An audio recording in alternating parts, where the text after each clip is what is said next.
Are you?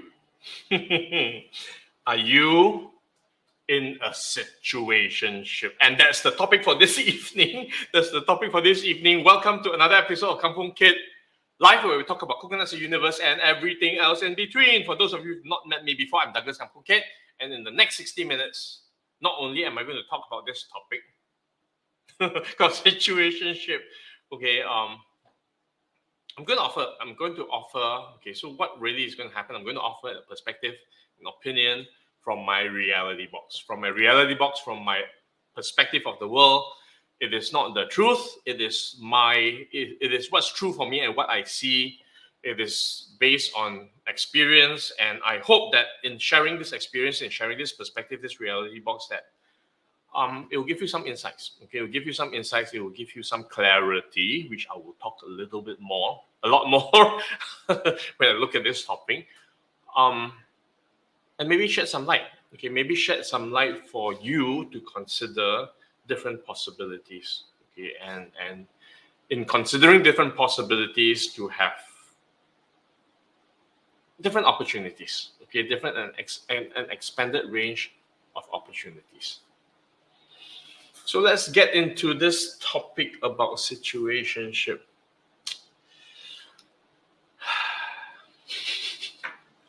So what is situationship? Situationship, as I understand it, is a situation where things are not clear. Okay. Typically, yeah. Okay. So usually a romantic relationship, where the direction is not clear. Okay, the direction is not clear for whatever reason. That direction is not clear. So it's like, okay, so are we? What are we? Okay, whatever we are. Okay, so what do we do? What does the future look like? Do we go further? Do we not go further? It's not clear. Okay, it is a romantic relationship. You're dating, okay, for whatever reason, you are together, you're spending time together, but the future is not clear. So if that is you, yes, you are in a situationship. That's my short answer. Okay, as long as it's not clear, okay, the rules are not clear, okay, and you don't have an idea where it's heading. Okay, you have no idea where you stand. Okay, you have no idea what you've been doing and where and what this is all about. Okay, if that's you, yes, you are in a situationship. You created it. Okay, you created it. Okay, if you are in that situation, if you are in that, if that's happening for you, yes, you are in a situationship and you created it. That's my short answer. Okay, that's my short answer. Yes. Okay. But why? if I look a little bit more, why? Why do you do it?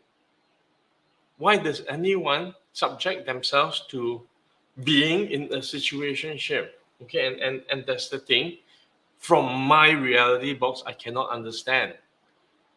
Okay, fundamentally, for me, always, if I want to play a game, and I talk about games, right? I talk about games, that everything that I get into is a game. Okay, and some of you may say, "Wow, you consider relationships a game? Wow, Douglas, I didn't know that you're such a player." I'm not. I am not. Okay, I'm not talking about games in that perspective. I see everything as a game. Because there's a start, there's an end, okay, and then there are things in between. At the end, there's an outcome, but very clearly defined. Because I need to know how to play the game. Okay, I need to know how to play the game because I need to know the outcome that I desire and how I'm going to create that outcome. And if this, and I don't talk about games from a player perspective.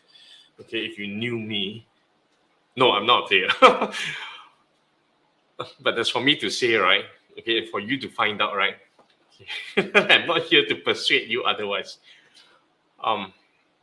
But from that perspective of anything, okay, and the situationship, okay, being that romantic game that you get involved in romantic game that you play that has no clarity, then end up going out in circles, okay, spending a lot of energy and not knowing what's going to occur. Okay, why would someone play that game? I cannot understand. Okay, I cannot understand because it's going around in circles. Okay, when things are not clear, okay, when things are not clear, when outcomes are not clear, then you go around in circles. And as you go around in circles, round and round and round, okay, it takes time, it takes energy, it takes effort, and nothing gets clear. And you don't get anywhere. Why? For me, what is important is what I want to create. Okay, what I want to co-create. If I'm in a relationship, I want to be clear. And being clear is being willing. Okay, so in one of the earlier live streams, I talked about being authentic. Okay, and being authentic is a double-edged sword. It can work for you, and it can work for you. It can work against you. And this is probably one situation. Okay, so if I like someone, do I say or not? Do I tell the person that I like him or not? And then we play games, we play games trying to figure out, if I say I like you, then what if you don't like me back? Then I'll make a fool of myself. Or what if I say I like you and then there are conditions, okay? What if I don't say I like you, then I can continue to be with you, and maybe you eventually will like me back too, okay? But if I say I like you and you're not ready, then okay, so we have all these things going on, right? All these things going on about whether even to say whether we like someone or not. Because there's fear. Okay, what if I say I like you, okay, and then you don't really like me that way, and then can we continue to be friends? Because I really, really like you, and I don't need you to like me back. Because I'm okay with however things are.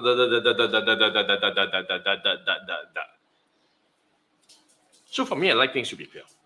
Okay, if I like you, I'll tell you I like you. Okay, if you whether or not you like me back, okay, it shouldn't matter. Okay, it shouldn't matter. Okay, I like you because I like you, not because I want you to like me back. Okay, I love you because I love you, not because I want you to love me back. If you love me back, then okay, we create possibilities. Okay, then we can. There's something that we can explore further, right? If I like you and then you like me back, okay, maybe eventually it will develop into something else. Okay, but it shouldn't be conditional. Okay, so it shouldn't be conditional. If I like you, I like you. Okay, you like me, you like me. Okay, if you like me, I don't like you. Okay, then regardless, if you like me, I don't like you, then there's nothing. There may be nothing that will happen that will make me like you back.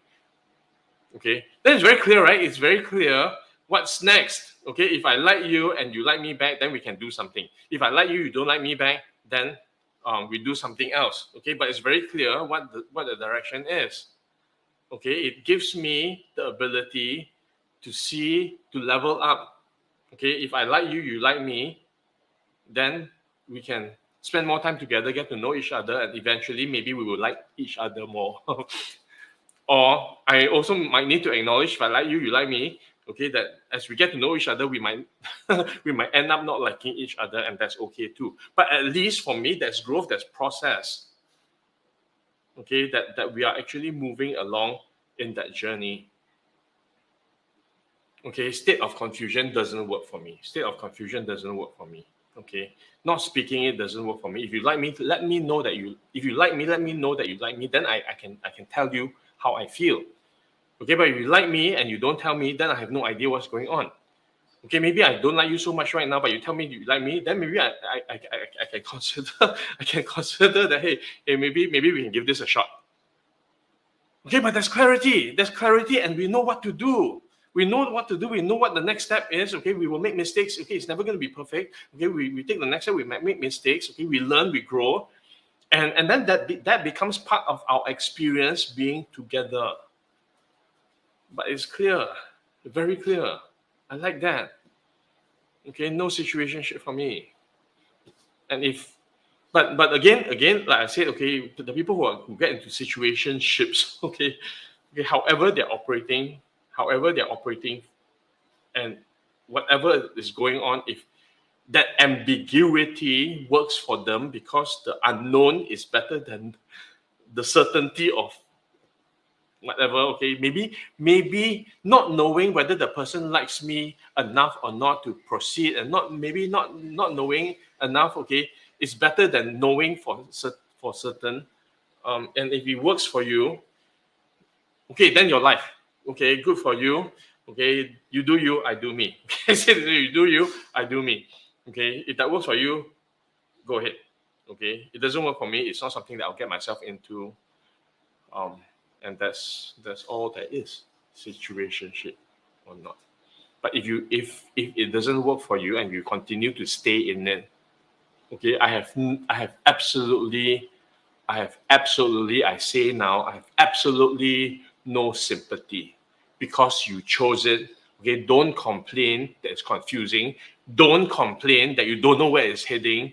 Okay, don't complain that it's not working or you're unhappy, because the only person who can do something about it, okay, is you. Your choice.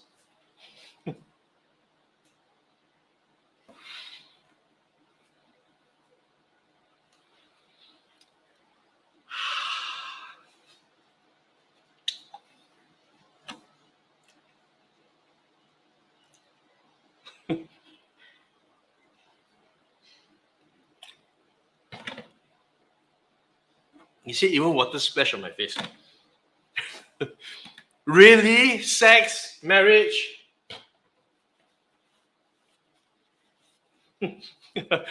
Can sex mend the marriage? No. Sorry. Sorry. No. And oh, no. Sex is sex. Marriage is marriage. Not the same thing. Can you have sex without marriage? Yes. Can you have marriage without sex? It depends.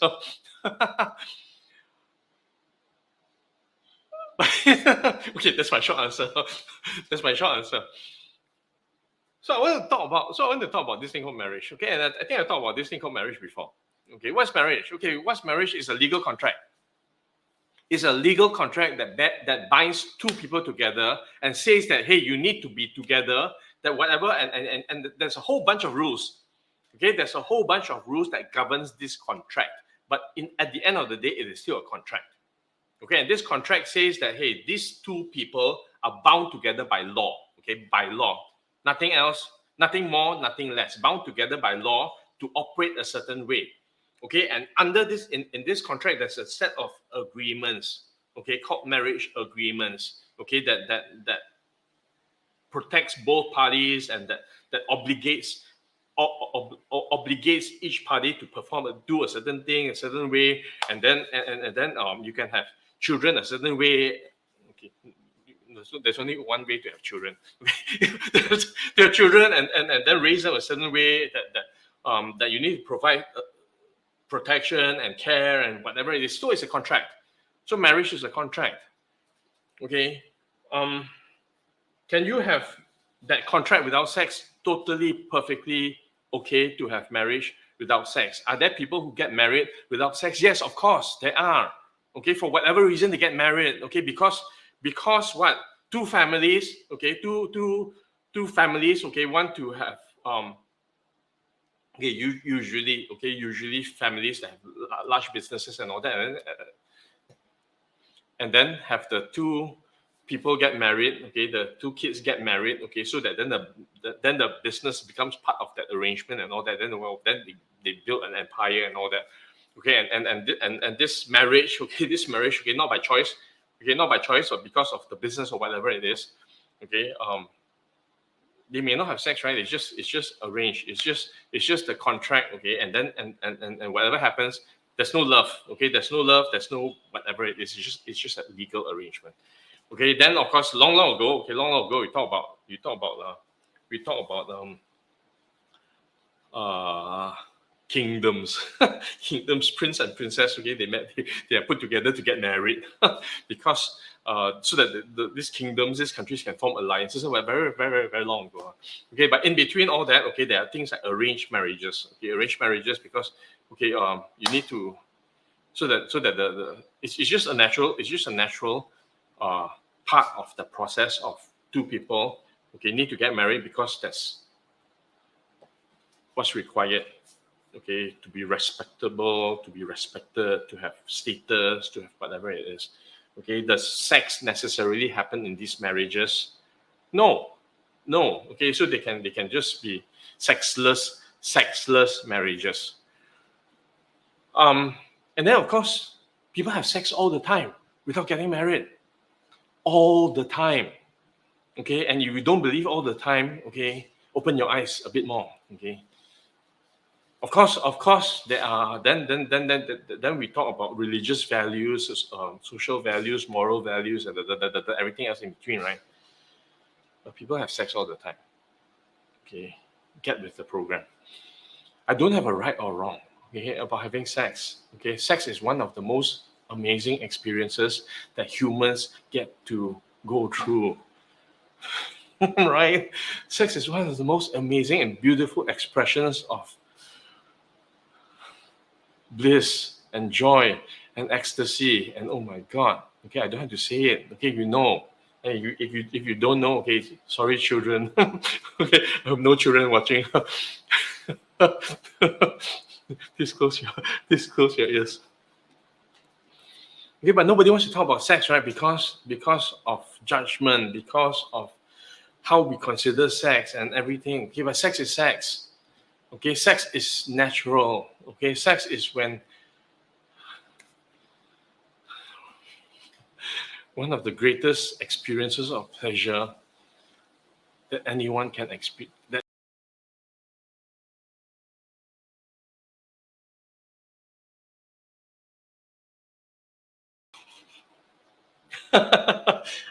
I'm sorry, I got too excited. I hit the button and okay, maybe the universe doesn't want me to talk too much about sex. Okay, I won't talk too much about sex. Okay, but to finish what I was saying, okay, sex is one of the greatest pleasures that we can experience as humans. Okay, but sex is sex. Okay, sex is a part of who we are. But after having said that, okay, very often sex is also used to manipulate. Okay, so as much pleasure as sex gives us, I think we also have to be responsible. I have to be responsible for the pleasure, for the pleasure I can get from sex. It's not wrong. Okay, it's not wrong. Okay, but I need to be the master of sex, and sex cannot be the master. Okay, I need to always be a choice. I need to be responsible for what I create. Maybe it's easier for me to say, okay, being gay, because there's no consequence. There's no consequence. And maybe it's easier for me as a man because there's also very little consequence. Okay, disease aside, okay, being safe. You want to have sex, be safe. Please be safe. Please be safe and please be responsible. Okay, because depending on the combination of sex, okay, two guys, the worst consequence is disease. Two women, okay, I have no idea because it's not part of my experience. It is not part of my experience. Man and a woman, the possible consequence is a kid. Okay, be prepared. Okay, be prepared. Of course, there's also disease. Okay, disease applies everywhere. So be responsible, be safe. Okay, when you have sex, but sex can be used as a weapon. Okay, as much as sex is pleasurable, okay, this pleasure can also be used as a weapon. Why? Because people can use sex to control other people. Okay, if you want this pleasure with me, okay, then you need to meet my conditions for you to have experienced this pleasure with me, okay, then I am controlling, right? I'm manipulative, I'm whatever it is, okay. When I impose conditions for people to experience pleasure with me and I allow that, okay, and they allow it, then I am being manipulative because I'm getting people to operate, okay, based on their desire to experience pleasure with me. Okay, it's not me lah. Okay, I don't know many people. I don't know if many people want to experience pleasure with me, but I'm talking about just using that as an example. Okay, there are people. Okay, there are people that we have fantasies that each of us have fantasies about, and whatever these people look like, okay, is different. Okay, I don't have one single model that's one size fits all. But I believe there are. Okay, each of us have fantasies about what the person who can give us that level of pleasure may look like. And then we meet that person, we'll do anything. Okay, I'm exaggerating. So it can be used as a weapon. Okay. Then do you use that to mend a marriage? Okay, if two people desire to be together, okay, and I say this, if two people really desire to be together, okay, marriage really is not that contract is not necessary. If two people have the word I'll use is a covenant. A covenant is a desire to make a promise, to get into an arrangement, to be committed, okay, to be together. It could be two or more people, okay. I have no judgment. It can be two or more people, whatever works, okay. Right now, what's common are two people. Okay, what's common are two people because that's just how things look like today. Okay, in the future, I have no idea. Okay, but because of environments, because of religion, because of the law, okay, it is two people. But if two people desire to be together, and they really want to be together, the marriage, the contract is not necessary, right? Do you need a contract to be with someone? Okay, no. There are lots and lots of people, okay, who get together, who don't need to get married, and they partner for life. They partner for life as long as it works. It doesn't work, they split up and then they partner with someone else, okay, and that people could create their lives that way. Okay, so the thing is, if we desire, so I want to be very clear. Okay, if two people choose to be together, you don't actually need the marriage contract.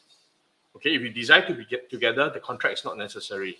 Okay, if you get together and you have that contract and you decide that you don't want to be together anymore, that contract also doesn't matter because that contract can be thrown away. Right?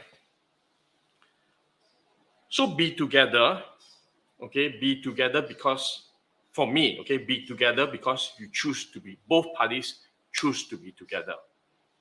Okay, and to me, when two parties choose to be together, beyond the sexual pleasure, okay, beyond the sexual pleasure, okay, that you can be together despite the sex, in spite of the sex, with sex or no sex, okay, lots of sex, little sex, it doesn't matter. It's just part of that being with each other, okay, and sex is just a part of that relationship.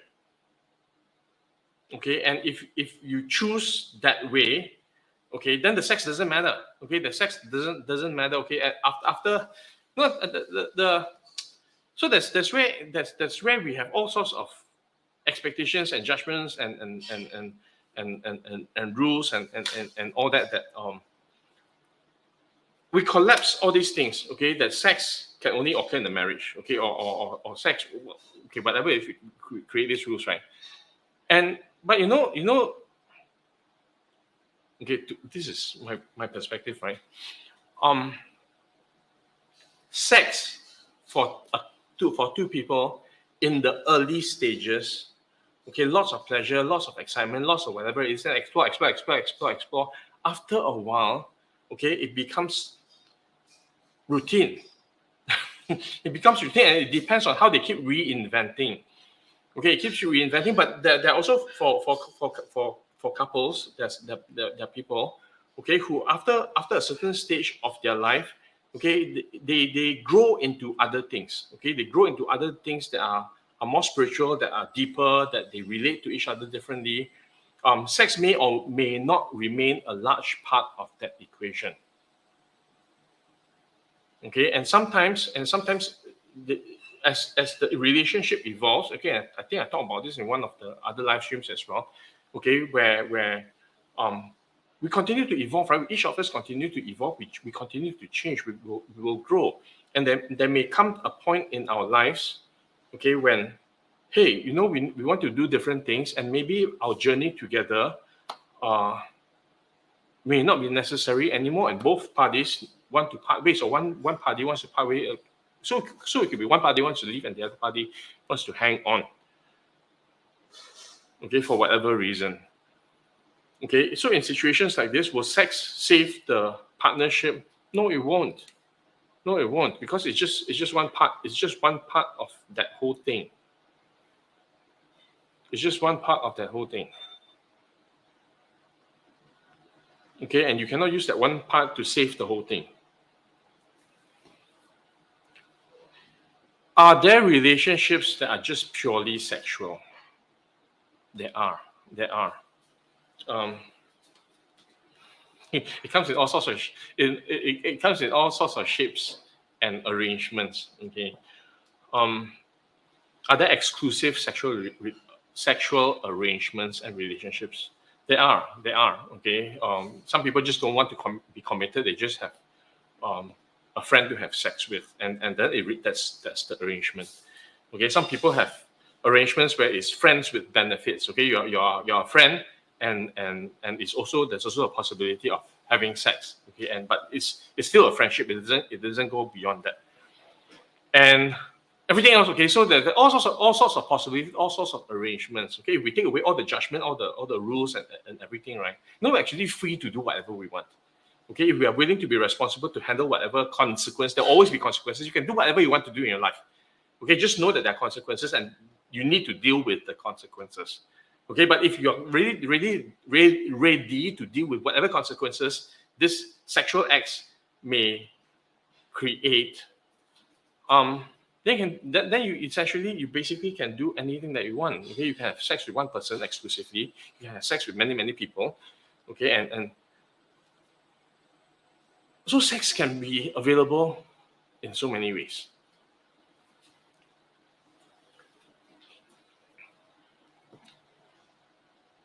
Will you use that to mend a marriage? It's like it's not working anymore. You want to use a Band-Aid. You want to use a Band-Aid, okay, for a big injury. Okay, cannot.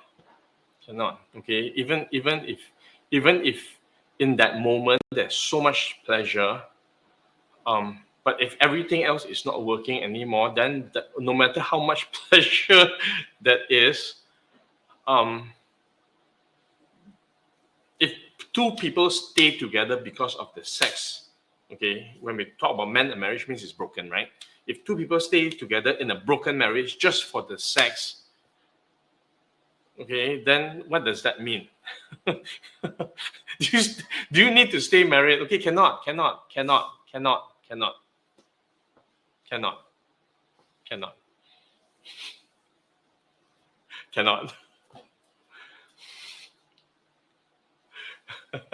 Friends with benefit is a friendship, yes. FWB, friends with benefits.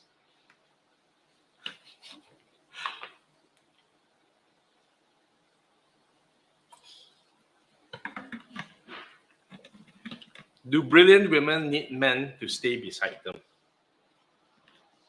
It depends. It depends. What's that man for? What's that man for? Is that man a trophy to look good? That say, hey, you know, okay, so I'm the woman, right? I'm brilliant. I'm successful. Okay, I'm collapsing. I know I'm collapsing. That brilliant, and then I'm creating certain outcome because I'm so brilliant, right? Because I'm so brilliant. Okay, does it matter? Okay, doesn't matter man or woman. Okay, doesn't matter man or woman. I talk about me first. Okay, so if I'm so brilliant, and if I'm so brilliant, I'm creating the results, huge, amazing results, and so I'm very, very successful because I'm so brilliant. Right? Okay, but after, I will also say, okay, just because I'm brilliant doesn't mean I'm successful. Okay, because there can be lots and lots of brilliant people who are not successful because they don't know what to do with the brilliance. Okay, it doesn't work. Okay, but let's say, okay, I'm brilliant. I have everything. I can create everything that I want. I'm successful. I can create the results that I want. Then what do I need? What do I need? I basically don't need anything. But if I have somebody next to me, okay, or another man, okay, then what does it mean? What I don't need. I don't need. Okay. The only reason he's there, so I must have a reason. There must always be a reason for me to do something. Is to what? Is to what? Maybe this person is a companion, or this person is a lover, or this person is a trophy, okay, to show off that, hey, you know, I'm brilliant and I have this person, this man. Do I need? No, I don't need. I have no need. Okay, regardless of whether I'm man or woman. Okay, if you're already brilliant and successful and you have everything that you want, do you need? No, you don't. Okay, it then becomes a choice. Do you want to or not? Okay, for whatever reason. Okay, I have no judgment about whatever that reason is. Okay, if this person gives you pleasure, okay, if this person is there for sex, okay, that's it's there for sex because you can be brilliant, okay, but you can't have sex alone. You can be brilliant and you can pleasure yourself, but you can't have sex alone. Okay, so if you desire to have a sexual experience with someone else, it can be an exclusive one with this person, or so it could be a different man. It could be a different. This man can keep changing, right? It doesn't matter which man, right? Can be a different man. Can be the same man. Can be a different man. Okay, to show how brilliant and successful I am, I can have anyone. so so it depends. Okay, do they need? No, absolutely no need. Okay, do they desire to show off or whatever it is? It doesn't matter. Okay, it doesn't matter. Okay, but if for me, okay, if you ask really need as a necessity, and if you don't have, then we'll die, right? Then depends what that person is for. Fill in the blanks.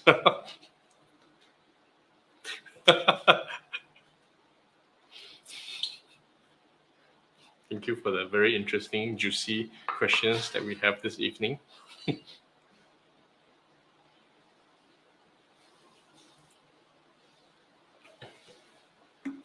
Children should choose mother or father to live with. You would have to live somewhere, right? You have to live with someone. Okay, so the first thing is it's a question about who they should choose, or should they choose or not. Okay, some children, both parents know, I'm done. Okay, I'm done. I'm done. I don't want to live with either. You guys go figure, and I want to live somewhere else with my uncle, auntie, grandmother, or whoever it is. Okay, you guys go figure out, because okay, not a pleasurable experience to be with the father or the mother. So should they choose father or mother to live with? They don't have to choose either one if both parents, okay, are not are not people that they want to live with. Okay, so they don't have to choose either. But if they do have to choose, or if they do want to live with one parent or the other, they can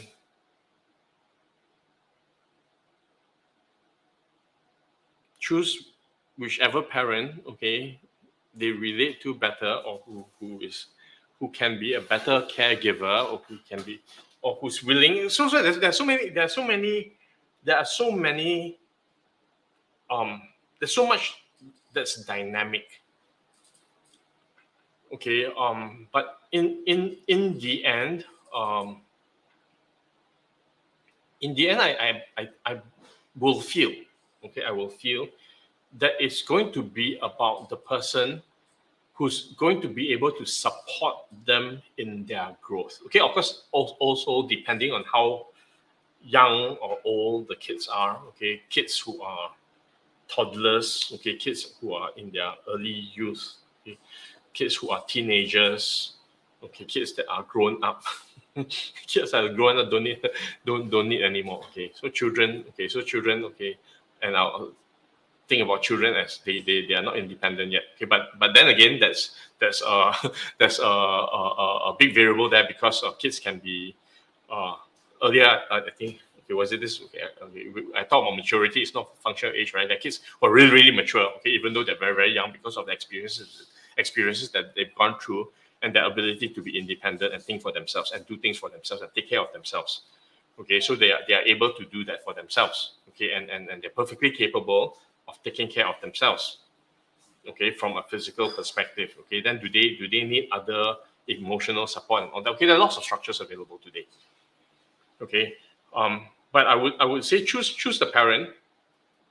If it were me, I would say choose the parent who is able to give the emotional growth, who is able to create the environment, who's able to create the environment where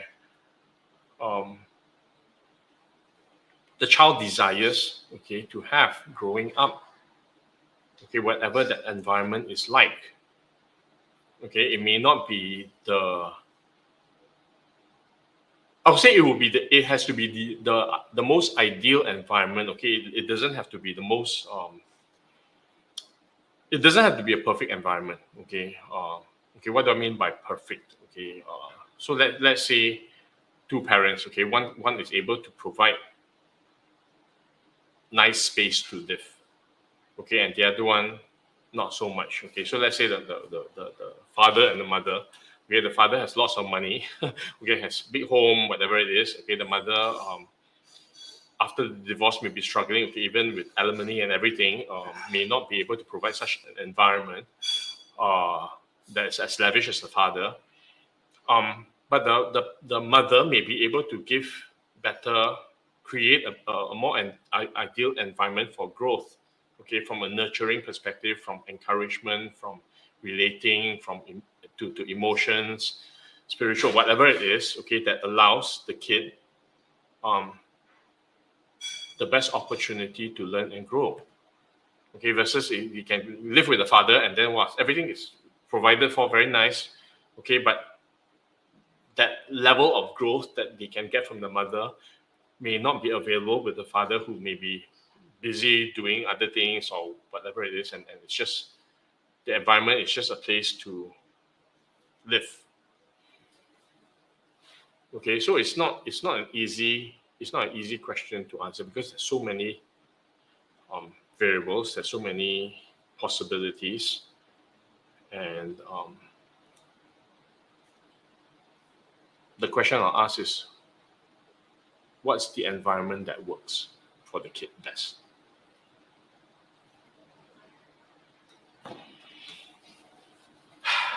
Okay, so what do we need to do if we feel lonely and disappointed in our own family? It's difficult, right?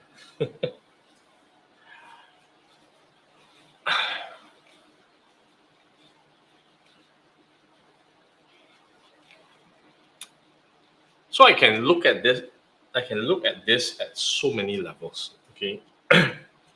If I look at it from a spiritual level, we choose our families. We choose our families. Okay, we choose our parents before we come into this lifetime. That's from a spiritual level. Okay, that's what I believe. We choose our families and parents as much as they also choose us. Okay, so we have an experience. The soul has an experience that it desires to have in this lifetime. And the families that we go into, okay, or the people that we will be surrounded with, are designed to support us in getting that experience that we desire, that the soul desires.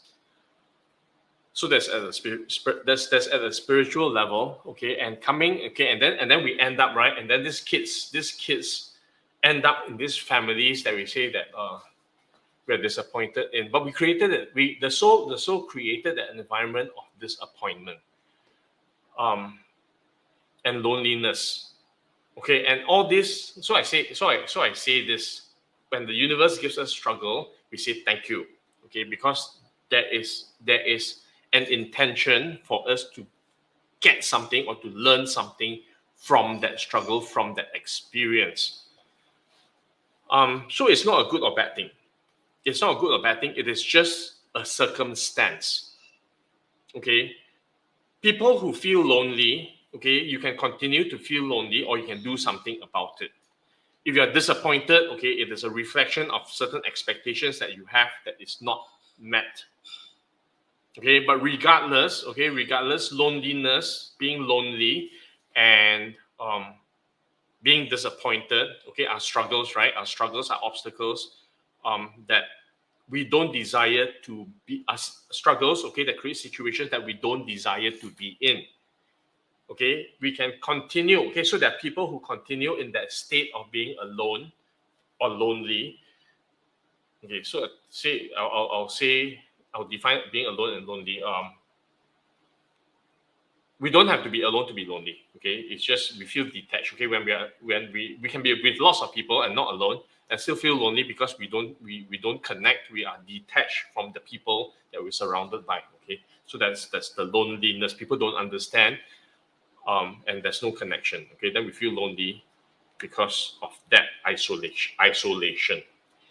Okay, so it's a struggle, right? It's a struggle. It's a challenge. Okay, and so that individual, that person can stay in that state. There's choice. We all have choice. Okay, as much as there are experiences that we desire to have in this lifetime, coming into this lifetime, nothing is fixed because we always get to choose. Okay, we always get to choose every single moment. Okay, what we want to create, what we desire, and what we want to create. And if someone who is lonely desires not to be lonely, okay, there's a choice. There's a choice to do something different, to not be lonely, okay, regardless of whether family or not. Okay, there's always a choice. Okay, if the person is disappointed because there are certain expectations, either you let go of the expectations or look for how these expectations can be met. Okay, so we always have choice. We can choose to be lonely. We can choose to continue to be lonely. Poor me. Okay, I'm in this family. And poor me. Or I can choose to create something different. Okay, to create situations where I don't need to be lonely. Okay, unless I'm in prison, right? But family is not prison. It's not prison, right? So I can choose to be with other people. Okay, make friends. Okay, meet other people. Okay, that gives me puts me into situations where I don't need to be lonely. Okay, and it's not about the people. It's not about the people. Okay, who can create that situation where I don't need to be lonely. Okay, it is the choice that I make. Okay, that creates the process or the experience of getting out of loneliness. That's where the growth is. And when I learn that, if I learn that and I am able to get myself out of a situation where I'm lonely, to be not lonely, okay, to be not lonely, will I ever in my life be lonely again? No, because I have found a way to not be lonely.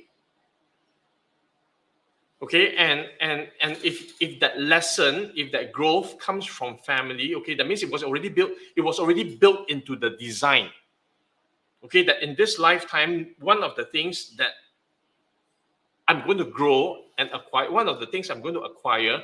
the knowledge or experience that I'm going to acquire is how to not be lonely. Okay, and that's where I talk about it being a gift. Because when you acquire that growth, that lesson, that knowledge, that skill, whatever it is, can anyone ever take it away from you? It cannot.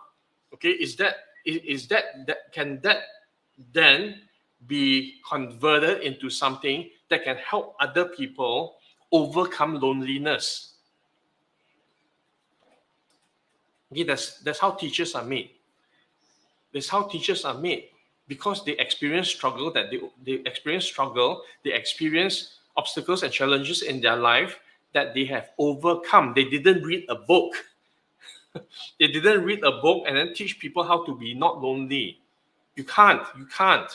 Because that's what separates the theoretical knowledge from the practical knowledge, which is more powerful. Always the practical knowledge coming from experience. That's why Money and you, we say this. Okay, that's why Baki says this. Okay, your true life purpose may forever remain obscure to you.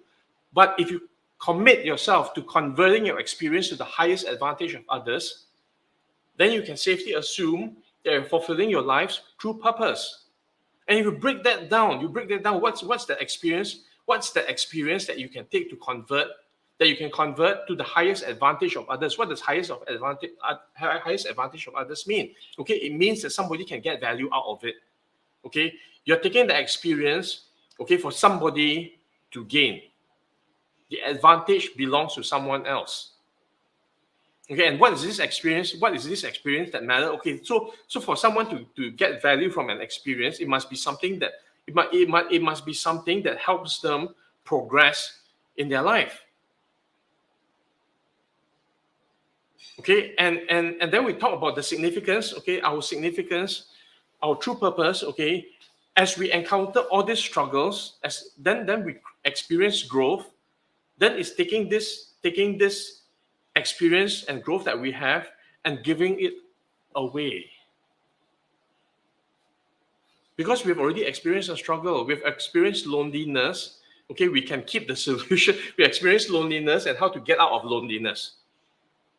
Okay, of course, there are some people who lonely, complain and don't do anything about it. Too bad. Okay, too bad is a choice. You stay lonely. Okay, the only person who can resolve loneliness, okay, is us choosing to get out of that situation. And it's not, I'm using loneliness right now because of the question, but it can be anything. Okay, we have a choice to get out of pain.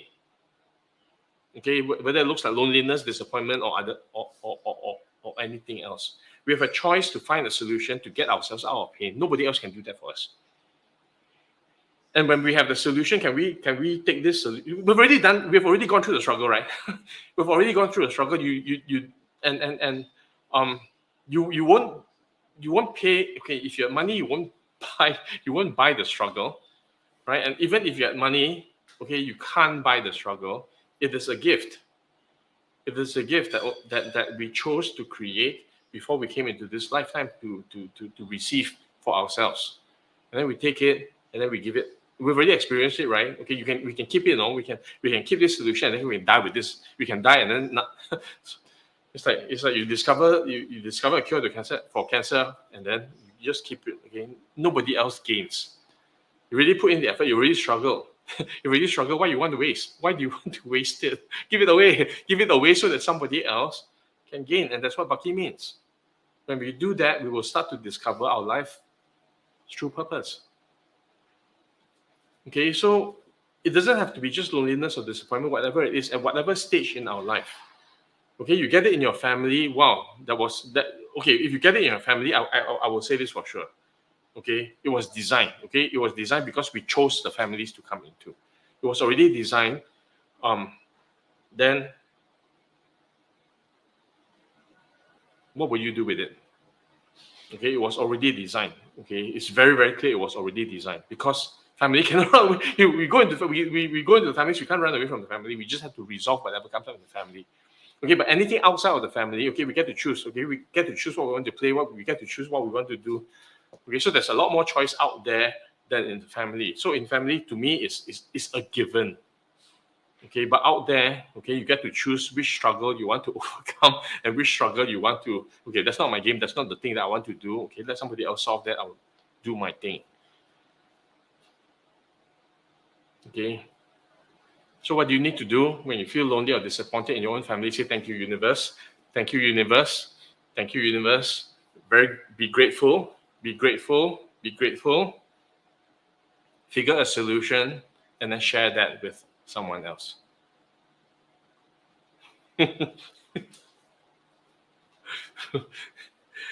Yes.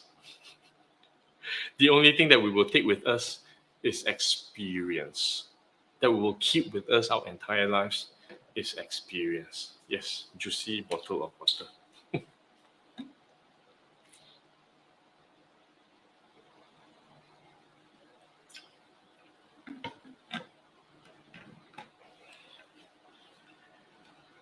What's the best method to revenge the one who has hurt us? Live a happy life. The best method, the best revenge is not to take revenge. Okay, the best revenge is to, so if someone who has hurt us, okay, the best revenge is to live happily anyway. Okay, so the thing I keep saying is this: I don't believe. Okay, I don't believe that anyone will hurt us intentionally. Okay, for the sake of hurting us. Okay, there's always something else that's going on. Okay, something else that's going on that's driven by fear, that's driven by greed, that's driven by other things, that's driven by desire. Okay, and without a judgment of whether it's right or wrong, it's just we do things to each other because all of us humans are self-serving. Okay, the fundamental need that we have is our desire to survive. Fundamentally, we desire to live. Okay, we don't want to die. Okay, we actually don't want to die. As much as the people who, okay, I want to die already, but presented with that the situation of living or staying, most people will stay. Okay, we all want to live. Okay, we want to survive, and we will do all sorts of things to survive. And sometimes, without the awareness, okay, of the consequences that we're creating, some of these things that we do hurt other people. Okay, some of these things that people do hurt us. Okay, and then we can be consumed. I tell you, we can be consumed. We can be consumed and think of all sorts of ways. You hurt me, I am going to hurt you back. And whilst we are doing that, okay, this resentment that we have, okay, so there's a phrase that we use to describe resentment, okay, or hatred. Okay, it is a poison that we take, hoping that someone else will die. That's what resentment is. Resentment consumes us. It creates toxicity. Okay, it's not literally the poison. As long as this desire to hurt someone else because they hurt us, as long as this desire exists, all this energy, okay, creates toxicity for us. Okay, we are so consumed. I want to hurt you back. I want to hurt you back. Whilst I'm having all these thoughts about hurting someone back, okay, whether they intentionally, deliberately, or whatever they did that hurt me, whilst I'm having all these thoughts of revenge or wanting to hurt the other person back, okay, the person is living their life. That person is living that life until the point in time when I actually take action to hurt the person, to damage the person. Even the process of planning and thinking and laying all the things down so that the other person is hurt. Okay, who's doing all the work? I am. Okay, what's the other person doing? Living his life. So who's wasting time? Me. And this resentment, okay, this thoughts, okay, that's consuming me, okay, is preventing me from moving on and living my life. And I'm spending all this energy wanting to hurt the other person. So what? So what if revenge? Does it undo my hurt? It doesn't. It doesn't change the past. Okay, and then it creates a new consequence. Okay, I hurt that person, and then the person, I'm angry already. they hurt back. Okay, then you have two people bloody wasting time. Okay, taking revenge on each other. That's how wars are created. Okay, it's lose-lose. Nothing good comes of it. So the best method for revenge is not to have any revenge at all. Let it go. Let it go. To me, let it go. Okay. Why do I want to poison myself? Okay. Why do I want to hang on to resentment? Okay. So we talk about forgiveness. Forgive. Not because of the other person. Forgive. for me. When I choose to forgive, I let go, okay, and I let whatever has happened be a part of the experience that I've had, and it no longer impacts my life moving forward. So I can continue to create different possibilities. I can continue to be happy. I can continue to grow and not waste any time hovering around a past that I cannot change. And then by hovering around a past that I cannot change, I may possibly create a future that I may regret. Either way, it doesn't work. And in the meantime, okay, I'm poisoning myself, hoping that somebody will die. And then if I kill myself, okay, it doesn't make any difference to the other person. Okay, will they be happy or sad or whatever? It doesn't. It doesn't matter. Okay, so the best method, okay, is for me to continue to be happy, to continue to create my life full of possibilities, to not be held back by the past, okay, to not be poisoning myself and killing myself and wasting my energy and time, and to be consumed by this anger, okay, about something that I can't change anyway, about a hurt that I cannot undo anyway. Okay, so be grateful. Wow, I experienced hurt. Wow, thank you for this experience. Thank you, universe, for this experience. Okay, in life. Okay, thank you for the growth. Okay, that I can move on. Thank you for creating that experience.